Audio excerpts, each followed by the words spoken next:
Welcome to Little Bighorn Treasure Hunting Sources 39. This is more on Sitting Bull Slow. I would like to repeat because the subject seems to come up about these all these artifacts and what I have been blessed with the opportunity and the ability to purchase. Nothing belongs to Wendell, and other than the historical reports, have not bought anything from him or received any money from him. It is amazing, even to me, the items that have come to me, and even I sometimes have a hard time believing it. I mean, I've been so blessed. But back to Sitting Bull Slow.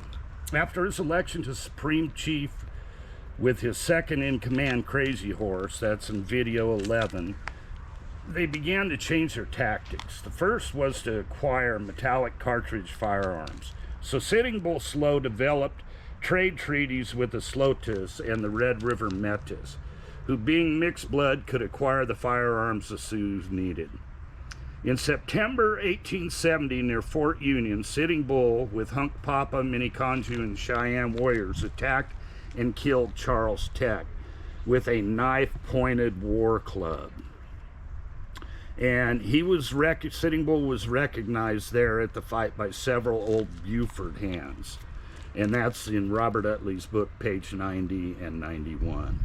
At the Arrow Creek battle, Major Baker, guarding surveyors for the railroad up the Elk River, after several, and this was in 1872, after several independent Indian attacks on the surveyors in their camp, Sitting Bull took out his pipe and went out to a prominent point where the soldiers could see him. And he filled his pipe with tobacco, and then he asked any others to join. White Bull gets the best of, and two Cheyennes join him, while the others watched as bullets hit all around them and whizzed over their heads through the air. And Sitting Bull calmly lit the pipe, and he handed it to his nervous cohorts. And once it was all done, he cleaned his pipe out, still while bullets are dancing all around him. And the others ran back, and he slowly walked. Next, Colonel Nelson Miles, an aggressive and ambitious leader, sought to capture Sitting Bull even after the Indians moved to Canada. Miles went as far as burning the prairie on the U.S. side to keep the buffalo from migrating into Canada. Magpie, the Maine Crow scout chief, was given a Winchester 1873 deluxe rifle with a set trigger, and with 50 Crow scouts set out to kill Sitting Bull. A Crow scout with a white flag went forward to Sitting Bull with a one-on-one challenge between Magpie and Sitting Bull.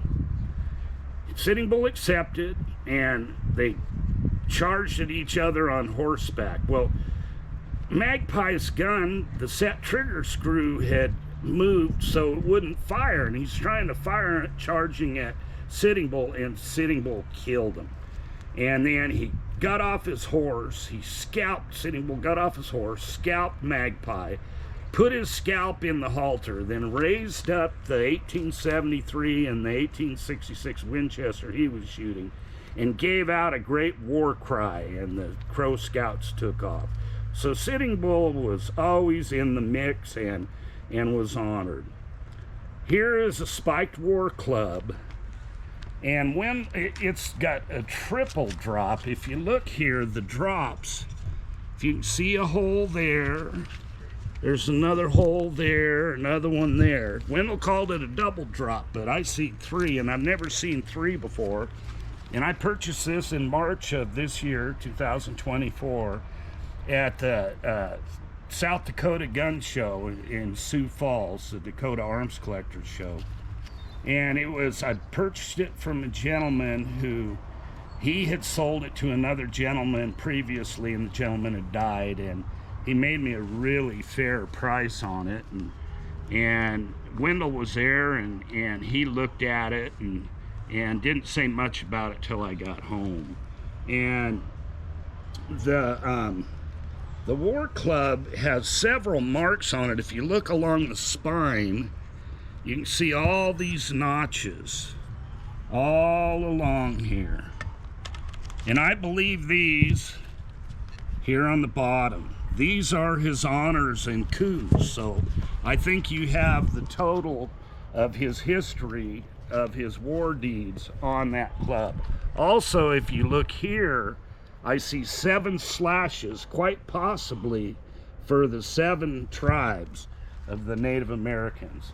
Matter of fact, Frank Guard, who they named the Grabber, who was saved by Sitting Bull, stated at the first Sundance he attended after his capture in the late 1860s, he heard Sitting Bull recount his coups, which numbered 63 at that time. Guard later betrayed all the Indians as a scout for the army. Here is the history that came with this Spike Club. During my examination of the Spike Ball War Club, I found the name Sitting Bull Slow, Hunk Papa, and 1 feather written in Togi on the left side of the club. As shown on illustrations 1 and 2, Sitting Bull Slow, Hunk Papa is also written on the opposite side of the ball, as shown on illustration 3. On the bottom of the handle, see illustration 4, I found the Togi message, Sitting Bull Slow, counting coup. In December 1890, Standing Rock Indian agent McLaughlin ordered the arrest of Sitting Bull, so Bullhead gathered 28 policemen from Standing Rock, 8 from Oak Creek, and 5 additional men from Grand River. And they all assembled at Bullhead's home. It was said that everyone was in a somber mood after receiving the orders to arrest Sitting Bull. All of them had fought alongside, and some had starved with him in Canada, according to Lone Man. We all felt sad. The force numbered 1 officer, 4 sergeants, 14 privates of the regular force, 20 special policemen.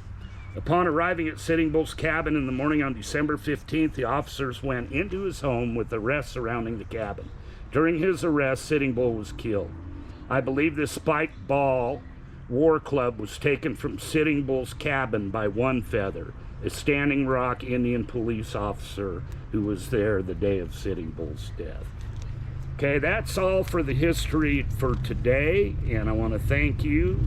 And it's very interesting club, and I just feel so fortunate to have been able to find it. So God bless, and I'll do another one.